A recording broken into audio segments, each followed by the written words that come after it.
Here's how I want to start. So the timing worked out as such that we had maximum fear on Sunday night into Monday. NVIDIA had the one-day record market cap lost. 500, let me take this shit off. $580 billion in one day. Sort of bounced on the second day. And today, I'm not, where's NVIDIA today? No bounce, 118, really. I mean, 120. it's 122, so not great, not terrible. All right, so that's pretty momentous, and the entire media was just captivated by this story. Yep. People were asking the White House questions about this. Like, this has gone so far beyond just tech and stocks. Oil down. Yeah, like the ramifications of this could be military. But then we get Mag 7 earnings start to roll in, and we hear from Zuck. He says, this could be the first year, this could be the year rather, 2025, where 1 billion Meta users get their own personal assistant, AI assisted. Okay, we hear from Microsoft. They have zero intention of spending any less money this quarter than they already were going to spend, and they kind of double down, which you're going to tell us more about. We hear from Elon Musk, like within 5 minutes later, I listened to all of them, tell us, like without a trace of irony, that autonomous, the Optimus humanoid robot, could be 10 times bigger than the car business at Tesla. So I don't know what that really means for stock prices near term, but like nobody seems to be backing down and nobody seems to be like changing their mind, but they're all paying attention to this development. So talk us through that. Yeah, look, it's a fourth industrial revolution that's playing out. And look, and we've talked about it for years, but now it's not even a question of if it's playing out. It's the pace and ultimately enterprise use cases, how quick that's going to happen, what physical AI, robotics, autonomous, and ultimately where this is all going. And I just view it as you have $2 trillion of AI CapEx the next 3 years that I essentially view as locked, cemented, that's going to happen. That's a big number. Now, just to put it in context, for every dollar spent on an NVIDIA chip, there's an $8 to $10 multiplier across the rest of tech and across the ecosystem, from software to infrastructure to data centers to energy to. So $2 trillion becomes how much? To go $2 trillion, ultimately, you start to look at it, that becomes a multiplier of $15 trillion when you actually start to look at it over the next 10 years. So my view of this is despite the energy intensity of training or inferencing. But that's still going to happen? It's going to happen. Because that's what's in doubt this week. But that's why when you look at names like throughout the energy complex, and it's not a question of if it's going to happen, it's when it happens, at what pace. Okay. Because look, we're going through a point where if you have a 7-year-old, I arguably don't believe they might not even need to get a license. Like, in other words, like autonomous technology is coming. The fact that Musk is talking about in terms of Austin, June, you'll actually have unsupervised. He said the cyber taxi unassisted starting in June. 5 months. Best case was December that it was going to happen, and most thought it wasn't happening until 2026. So it's another example of Tesla's one. You could look at it. Remember in the spreadsheet, they're lowering number. That's bread at the restaurant. This is all about an autonomous AI story. When it comes to everything that happened this week with DeepSeek competition is going to happen whether it's China or US. These models are just the tip of the iceberg to where broader AI spend is going to go. And there's only one chip in the world. You're saying they're all going to get cheaper? They're all going to, look, if you look at semi prices a lot of times, like if you look at CapEx, like a lot of times prices go down 50% every 2 years. So it's not about that things are not going to get cheaper. It's you're in the dugout of the first inning with overall AI spend. President Donald Trump recently announced the imposition of steep tariffs on imports from major trading partners, including Canada, China, and Mexico. This jaw-dropping move has sent shockwaves through the tech sector, sparking fears of supply chain disruptions that could ripple across global markets. Amidst this turbulence, attention has focused on leading companies like Nvidia and Taiwan Semiconductor as investors anxiously speculate on potential fallout. Dan Ives, however, has weighed in with a prediction that might offer some solace to those holding their breath. Welcome back, everyone, to Investocracy. I don't I don't think you veered at all. I was waiting for you to talk about Trevor Noah mentioning NVIDIA. I thought that's where you were going. That did come up early. I think, do we actually have that sound built? I think we racked it. I'm not sure we'll get to it, but that was like the first thing. That sent chills through me because that meant that there isn't an area of the world that doesn't own NVIDIA, and that kind of has to end before you can buy it. Trevor Noah. NVIDIA looking down again. Obviously, the broader market is going to be down, but it was down on Friday. Right. Obviously had a historic loss last week. Right. Made some of it back from the week ago loss on Monday when it was down that 17% on worries about DeepSeek and what that's going to mean. Very interesting journal story today that gave some, I thought, decent background on the back and forth between the Biden administration and NVIDIA.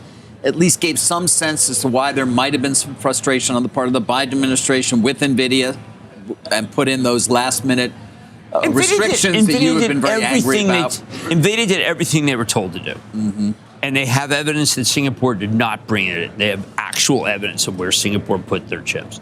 But I think that this company has now been footballed, so to speak. And when I meet people, they own it. And I'm not trying to help people. I don't want people to lose money. But I think there's a cohort of NVIDIA that doesn't know what NVIDIA does, that's worried about DeepSeek. I'm not as worried. I do think that the CUDA platform that they have is going to come out fine, and that the more GPTs there are, they are a winner, but they're in quiet period.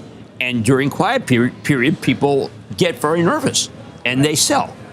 I mean, I did a lot of work on NVIDIA this weekend, and then you watch the Grammys, and you say, well, geez, all my work was just nullified by a guy whom some people regard as a comedian who mentioned it. I don't want the broad notion. NVIDIA is a fraught stock in the sense that everybody owns it that I talk to, but it's a great company, and I think ultimately it will be a winner, but it has to be a loser first before it's winning. Yeah, that's a 24% drawdown so far on NVIDIA, lowest since October. Is that enough of a loser? No? No, it may not be enough because you really have to shake out people. I mean, that's what happens. When you have a really great company that everybody's in and you don't have a lot of people who know what it is, that is a recipe for even further sell-off. And then buy. Because it's going to win. Because nobody's close to them. Nobody. No, although, again, back to the Trump administration and China, the H20s, for example, are as powerful, if not more, than the H800s. They were all allowed. DeepSeek was trained to a certain extent on a lot of H20 chips that are allowed to be shipped to China. But there's going to be some questions about those and whether we're giving an advantage to our adversary in that way. Well, they could end that. And it's still 12% of their revenues. Right, but remember, they're moving past the 200. And the new one, Blackwell, which is right, the ones that China can't get. Well, I mean, 100s right, and 200s, but the ones H100s and 200s. you need. Look, DeepSeek. Yeah, I mean, there's going to be a lot of different companies that have it better than DeepSeek. I think Google's better than DeepSeek, but yes. Oh, yeah, no, there's no doubt about that. Although we did learn that the Chinese computer scientists are strong. Yes. Have a decent creative bent. They graduate more STEM people than other major economies combined. So it's not, perhaps shouldn't be a surprise, Carl, but I think some people were. Yeah. I think that we have leadership. I think our university, I think every one of those people would love to go to one of our universities. Remember when Jensen said he'll take everyone from Caltech, take the whole class. Wedbush analyst Dan Ives has offered a perspective with layers of intrigue. The political chess match between the U.S. and China has left many on edge. But according to Ives, the risk to these semiconductor powerhouses is currently being contained like a game of poker, where neither player is ready to tip their hand. Following the tariff announcement, stocks reacted with dramatic swings. Nvidia took a nearly 3% slip, while TSMC saw a significant 4.55% drop. But before going on with the video, are you into cryptocurrency? If so, check out our second channel, Investocracy Crypto. We bring you breaking news, expert analysis, and the latest trends in the fast-moving world of digital assets. Whether you're a seasoned crypto investor or just curious about the future of finance, we've got something for you. Click the link in the description to subscribe to Investocracy Crypto now. Don't miss out and stay ahead of the game. Now, let's get back to the video. So, as you talk about the white knuckle, the massive sell-off we took on Monday, in my opinion, in the last decade, outside of, I'd say probably COVID, March 2020, that will be looked upon as one of the best moments to buy tech, I think, in the last 4 or 5 years. Were you surprised by the fact that within 24 hours of the markets being open, the stocks started to separate themselves.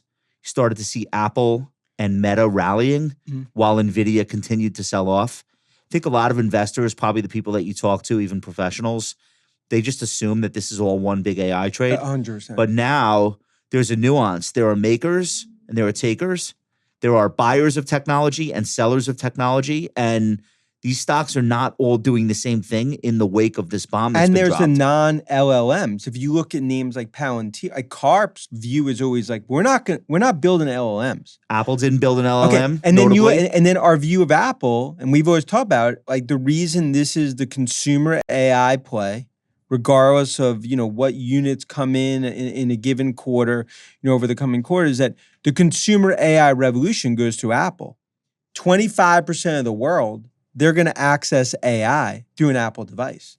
China, US, Middle East, regardless of what it is. So Apple ultimately benefits. That's why the reason Apple. Wait, why do they benefit? Because now the same technology is cheaper and it could be used on an edge device like a phone? Because ultimately it's going to be an app. So and through the App apps Store? have to go through Apple.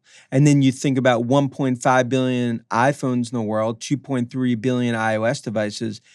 Apple is a vehicle for consumers on the AI front. Josh, tell them your theory. You had a good one. Which one? About why Apple bounced, because they didn't go all in on the AI spend.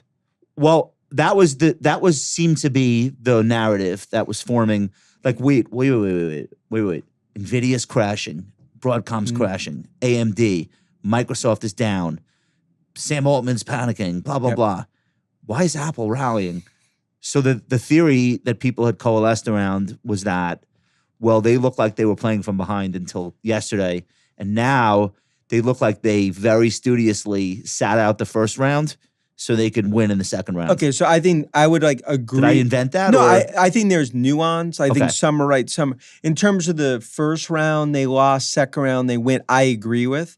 I think the CapEx piece, I disagree with, because I think the reason Apple route from investors that I was talking to that was calling is that it's because it's viewed as like they're number one in the App Store, and all of a sudden the light bulb went off. US or China? DeepSeek was number one in the App Store. Because guess what? Apple, I believe it's going to ultimately be an incremental 10, 12, 15 billion per year of services. So they're like the toll booth. They're the toll. Yeah. So it doesn't matter if Perplexity beats Gemini and DeepSeek. Apple gets paid either way.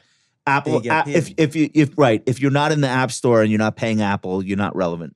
Despite the shifts, Ives suggests a near-future reprieve for NVIDIA and TSMC, provided the larger geopolitical strategies don't unravel. The U.S. Chamber of Commerce ominously warned of disruption potential, yet the immediate damage remains curiously subdued. But before going any further, if you made it this far into the video, thank you. These videos take a lot of effort and time to make, so if you enjoyed them, please hit the like button and subscribe to the channel. This goes a long way in helping us grow. That said, back to the video. Some chip exposure as well. How are you viewing this? I think of it in terms of positioning, and I think of it in terms of sentiment, and I'll go right towards NVIDIA, which we discussed last week. Yep. One week ago, I made the remark that if you were leveraged in your position, okay, then you should sell some and hope that sale is a horrible sale, because then the remainder of your position is actually working for you as the stock moves higher. I made that remark because I truly believe that positioning right now in NVIDIA is extended. I think people are fully long the name. I am long NVIDIA. I think NVIDIA fundamentally continues to march higher. So I think you have to work that off a little bit. That's the one name I would speak towards because of positioning itself. Overall, I think when we're talking about a 10% tariff as it relates to China, I think we kind of got some good news in that regard, because weren't we talking about 60% potential tariff on the campaign trail? Not so bad. On the ETF rebalance on Friday, we did continue to take down exposure towards semiconductors. Semiconductor exposure now is only at 4%. That was double-digit territory 1 year ago. Now could be a strategic opportunity to consider these stocks, given the broader forecast that see tech harnessing continual evolution and growth. With industry-leading innovations on their side, these companies aim to weather temporary market waves and sail toward future growth. What potential do you see in aligning yourself with the evolving tech narrative? Share your thoughts. Finally, if you would like to know what companies like Nvidia have been up to these past few days, go ahead and click on the next video on your screen. See you there.